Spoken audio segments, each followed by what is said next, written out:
Esperanza en medio del sufrimiento. Un estudio inductivo en las cartas del apóstol Pedro con el pastor Víctor Manuel Buitrago Cruz. Bienvenidos a este apasionante estudio en la palabra de Dios.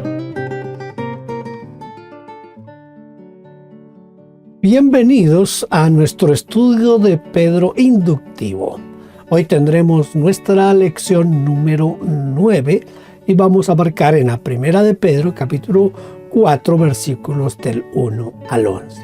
Padre, te damos gracias. En este momento clamamos por tu ayuda. Imploramos por tu sabiduría, Señor, para que seas tú quien nos enseñas, quien nos guías y nos nutres a través de tu palabra. Señor, clamamos porque sea tu gracia y tu amor quien nos cubre en este momento para aprender tu palabra, para estudiar tu palabra. Gracias en el nombre de Cristo Jesús. Amén. Voy a iniciar leyendo entonces el capítulo 4, versículos 1 y 2. Puesto que Cristo ha padecido por nosotros en la carne, vosotros también armaos del mismo pensamiento, pues quien ha padecido en la carne terminó con el pecado para no vivir el tiempo que resta en la carne conforme a las concupiscencias de los hombres, sino conforme a la voluntad de Dios. Esto nos dice Primera de Pedro, capítulo 4, versículos 1 y 2. Pasamos a nuestras ayudas para hacerle preguntas a nuestro texto. Entonces, ¿qué es armar el pensamiento? ¿De qué pensamiento debemos armarnos? ¿De qué pensamiento tenemos que armar? La palabra armar en el griego se utilizaba para describir el momento que un soldado tomaba su equipo y sus armas para entrar en acción. Por lo tanto, armar el pensamiento es predisponerse mentalmente para que lo que ocurra no nos tome por sorpresa o desprevenidos. Debemos armarnos del mismo pensamiento que tuvo Jesucristo cuando enfrentó el sufrimiento, tal como lo describe Isaías en ese pasaje tan conocido de Isaías 53. Dice: angustiado él y afligido, no abrió su boca. Verá el fruto de la aflicción de su alma y quedará satisfecho. ¿Qué quiso decir Pedro cuando dice: quien ha padecido la carne terminó con el pecado? Este es uno de esos versículos que es un poquitito difícil de interpretar, porque a primera vista pareciera que da la idea que cualquier persona que padece algo en su cuerpo, sea por una enfermedad, por una tortura, tiene el beneficio de eliminar el pecado de su vida y que no puede pecar más, haciendo que el sufrimiento personal no solo expíe el pecado, sino también lo elimine. Sin embargo, esto no coincide con la realidad, porque muchas personas, después de un grave padecimiento, sencillo, vuelven a pecar. Si es así, entonces, ¿qué es lo que realmente quiso decir Pedro con la frase que el que soportó el dolor en su cuerpo terminó con el pecado? La palabra terminó, si la tomamos del griego, el griego es pau y significa refrenar, guardar de, cesar, dejar de, terminar con, romper con. Esto es lo que significaría al traducir este término pau del griego. Y lo que está señalando Pedro aquí es el pensamiento que tuvo Cristo y del cual nosotros debemos armarnos. Es el pensamiento por el cual fue a la cruz. se entregó al padecimiento para terminar con el pecado que aflige a la humanidad. Él dio su vida por nosotros para que vivamos conforme a la voluntad de Dios y no conforme a las concupiscencias o a los malos deseos. Vamos ahora a leer los versículos 3 al 5 que dice: baste ya el tiempo pasado para haber hecho lo que agradaba o agrada a los gentiles, andando en lascivias, concupiscencias, embriagueces, orgías, disipación y abominables idolatrías. A esto les parece cosa extraña que vosotros no corráis con ellos en el mismo desenfreno de disolución y os ultrajan, pero ellos darán cuenta al que está preparado para juzgar a los vivos y a los muertos. Para juzgar a los vivos y a los muertos. ¿Qué es andar en lascivias y concupiscencias? ¿Qué es andar en lascivias y concupiscencias? Mire, el término lascivia significa o quiere decir exceso, licencia, ausencia de freno, indecencia, disolución. La idea a destacar es la de una conducta desvergonzada. Vine en su diccionario expositivo de palabras del Nuevo Testamento, en la página 2, en el volumen 2, página 297, es quien nos da esta definición de lascivia. Otros relacionan la lascivia con la pornografía, es decir, como una adicción insaciable al placer de mirar lo obsceno. La lascivia también es la propensión de mirar a otra persona de manera morbosa. Y concupiscencia significa literalmente deseo intenso de bienes y placeres materiales prohibidos. Y también es la propensión a obrar mal. Por lo tanto, andar en lascivias y concupiscencias es vivir y comportándose dando rienda suelta a los propios instintos que tenemos. Ay, ¿cuándo seremos liberados de este cuerpo de muerte?, decía Pablo. ¿Qué quiere decir disipación? Disipación, esta es una definición del diccionario, significa libertinaje, vida desordenada. Es la entrega en exceso a los placeres y a la diversión. Es también el despilfarro de dinero y de bienes. ¿Qué significa desenfreno, de disolución? ¿Por qué los paganos ultrajaban a los cristianos? El desenfreno de disolución es exceso de libertinaje o inmoralidad. Ahora, cuando no van ustedes con ellos al consabido derroche de inmoralidad, se extrañan y los insultan, dice la Nueva Biblia Española. Esta actitud agresiva hacia los cristianos es típica de aquellos que se sienten incómodos con la luz, porque, como dijo el Señor Jesucristo, todo el que hace lo malo aborrece la luz y no viene a la luz para que sus obras no sean reprendidas. Los creyentes son la luz del mundo y pues no hace falta que hablen para reprender a los que hacen mal. Con su sola conducta, el solo hecho de cómo nos comportemos, que es diferente, pone en evidencia las tinieblas. Simplemente por eso nos agravian, simplemente por eso agraviaban a los cristianos en el tiempo de Pedro y ahora también nos insultan. Pero esto no será así siempre, porque ellos darán cuenta al que está preparado para juzgar a los vivos y a los muertos. Es decir, tendrán que rendirle cuentas a Dios por lo que hicieron y dijeron. Va a llegar ese momento en el que cada quien tiene que darle cuentas a Dios.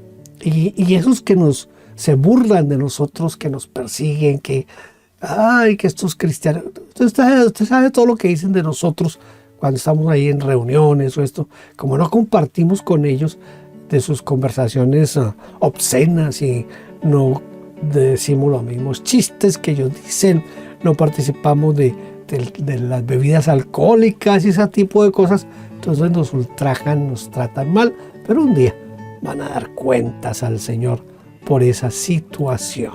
En 1 Pedro 4:6 leemos: porque por esto también ha sido predicado el evangelio a los muertos, ay, otra vez, para que sean juzgados en carne según los hombres, pero vivan en espíritu según Dios.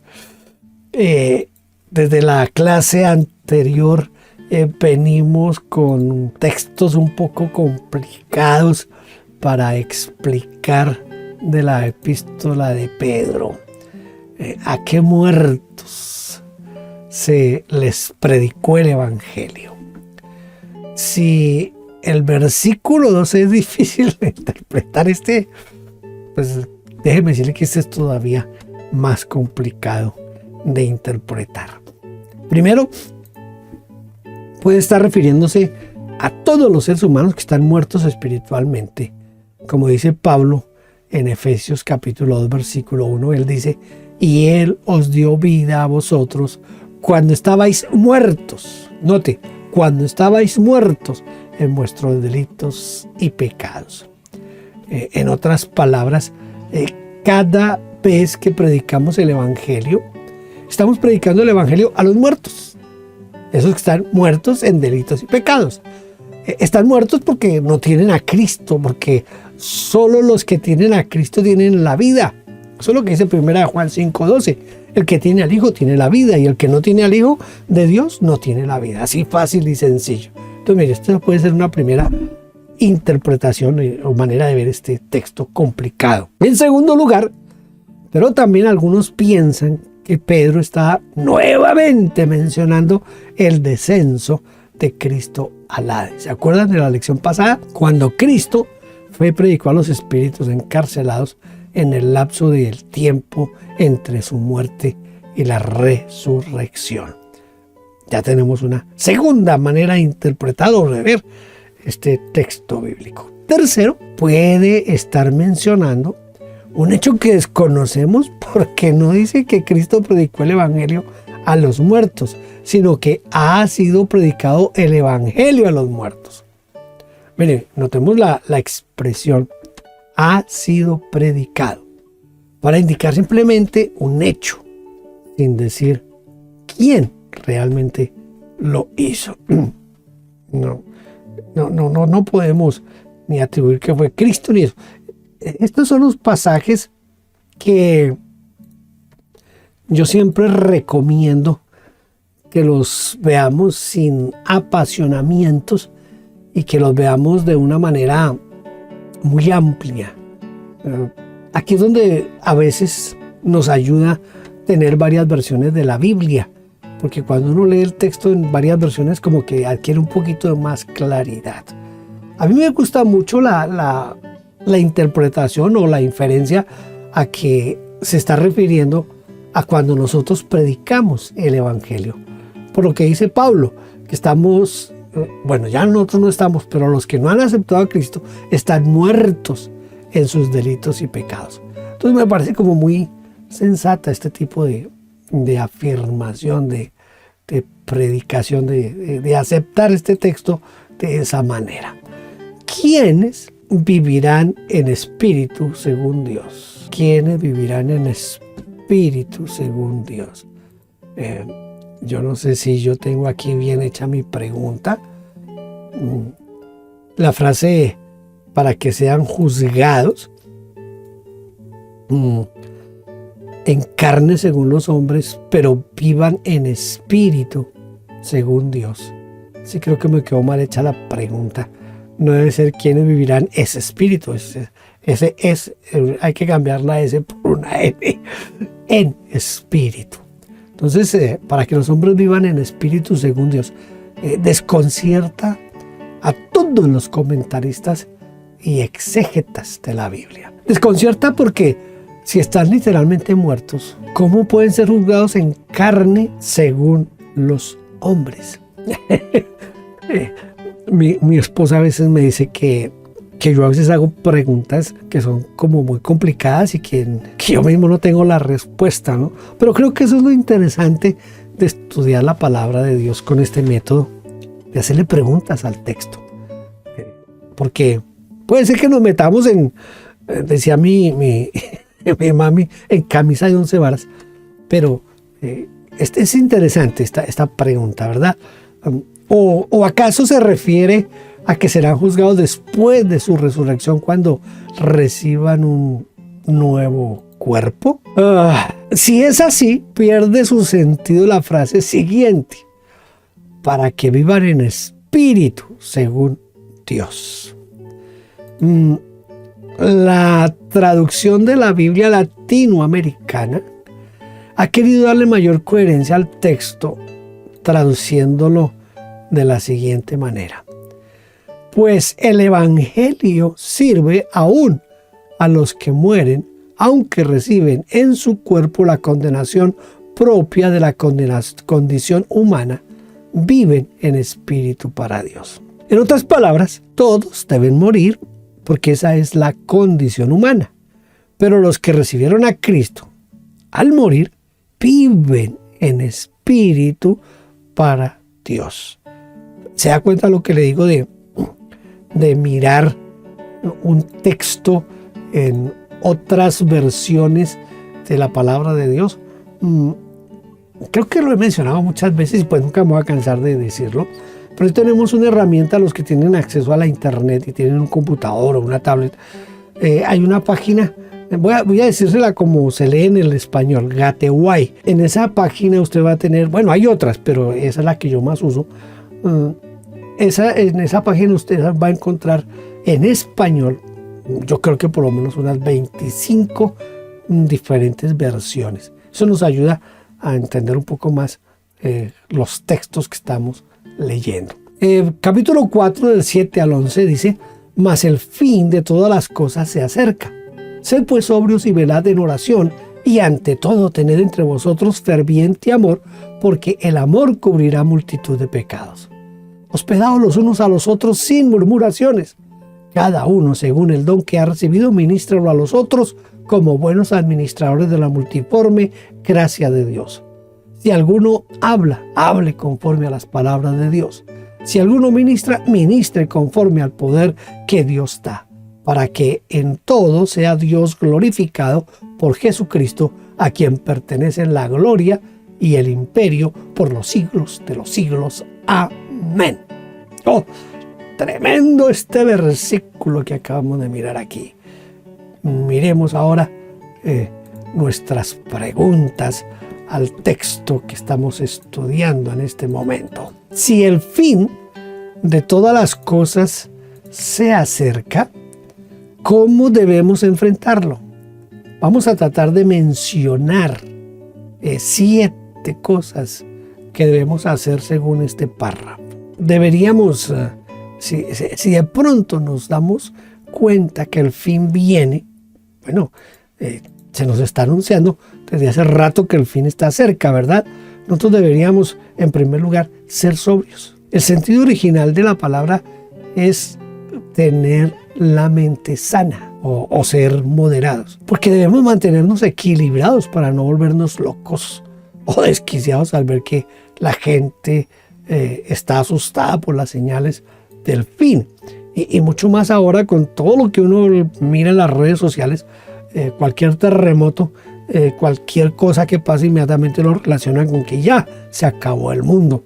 Entonces, en algunos produce zozobra.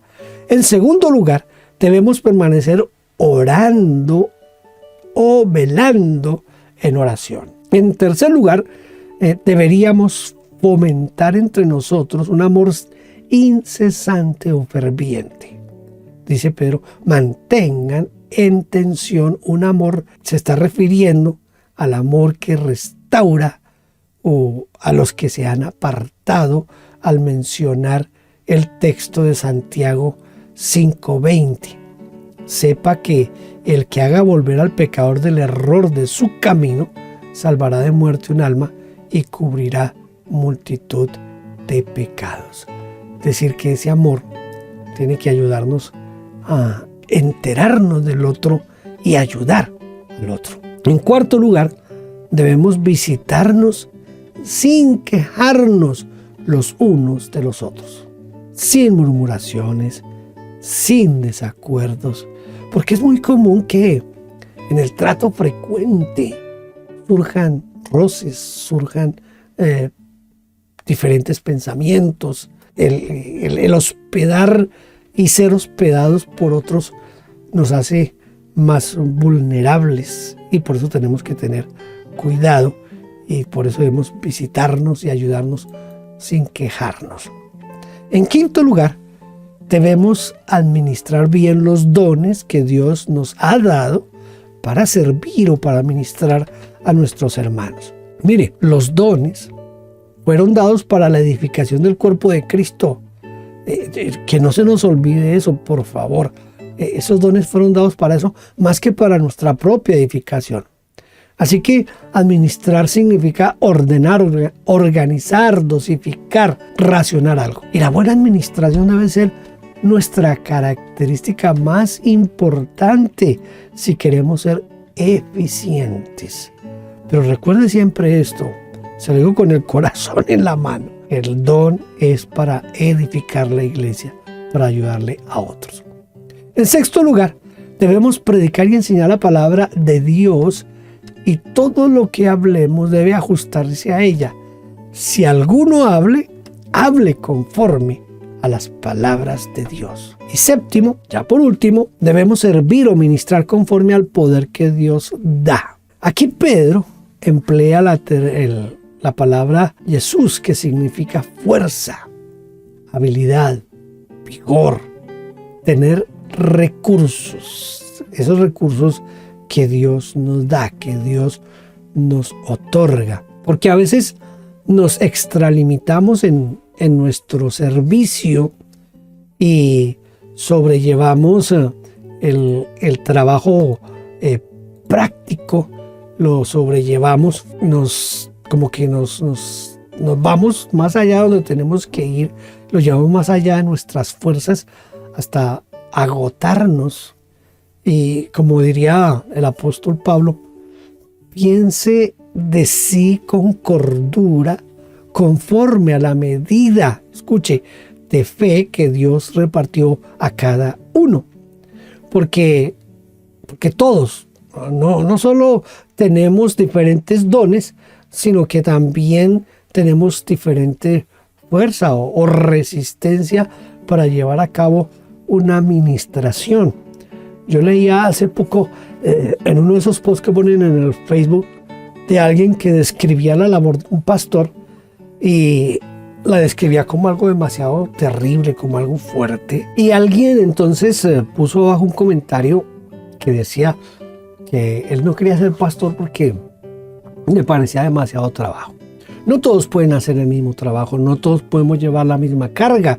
Y eso es lo que dice aquí Pedro, eso es lo que también leemos en el apóstol Pablo, porque no todos tenemos la misma fuerza, ni tenemos la misma capacidad mental, ni psíquica, ni emocional para llevar ciertos cargos hacia adelante. En definitiva, debemos buscar no nuestra gloria, sino la gloria de Dios, la gloria de Jesucristo. Para que en todo, dice Pedro, para que en todo sea glorificado Jesucristo, a quien pertenecen la gloria, el imperio por los siglos de los siglos. Dios le ha dado a un ministerio, le ha dado un don, ministrelo para la gloria de Dios, no para que lo aplaudan a usted o para que lo exalten a usted, no, sino para que Dios sea glorificado en lo que usted hace. Estamos tratando de dejar una actividad práctica en cada una de nuestras lecciones y la actividad práctica para este momento pues no es nada del otro mundo, es algo muy fácil. Si usted tiene algún don, yo soy de los que pienso que cada cristiano tiene un don, por lo menos un don. Entonces, si usted tiene un don, si usted sabe cuál es ese don, pregúntese cómo lo está utilizando ¿Y cómo podría servir y ministrar mejor con ese don en el futuro? Especialmente sabiendo que esto viene pronto. Entonces, defina cómo usted podría tener una buena administración de ese don para ayudar a crecer a otros en la iglesia. Y el texto que vamos a memorizar, el texto bíblico que vamos a memorizar, será el versículo 10, Primera de Pedro 4:10, que dice: cada uno, según el don que ha recibido, ministrelo a los otros como buenos administradores de la multiforme gracia de Dios. Ese texto está fácil para aprenderlo en esta ocasión. Cada uno, escuche, cada uno, según el don que ha recibido. Eso me da la impresión a mí que Pedro también partía al principio de que cada cristiano tiene un don. Entonces, cada uno, según el don que ha recibido, ministrelo a los otros como buenos administradores de la multiforme gracia de Dios. Y recuerde, ese don lo vamos a ministrar para la gloria de Dios y para la edificación del cuerpo de Cristo. Gracias por haber estado conmigo aquí en esta lección, la lección número 9. Espero que podamos vernos en la lección número 10. Dios le bendiga.